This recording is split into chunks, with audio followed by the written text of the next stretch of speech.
How to fix Walmart connection problem on Samsung Galaxy S26 Ultra.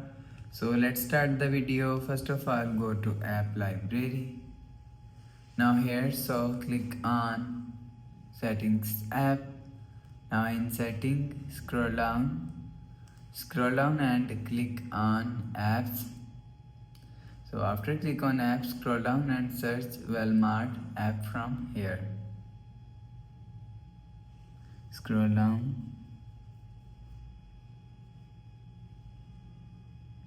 Scroll down to and you will see Walmart is here. So click on Walmart. Now here scroll down and click on storage. So after click on storage, so if you want to fix Walmart connection problem, so click on clear cache. So after click on clear cache, click on clear data. So after the process, you will see your problem is solved. So if it's still not solved, so after the process, go back to home screen and then turn on flight mode. So after turn on flight mode and turn off flight mode. So after turn off flight mode, you will see your problem is solved. So after the process, go back to home screen, refresh phone. So that's how you can fix Walmart connection problem on Samsung Galaxy S26 Ultra.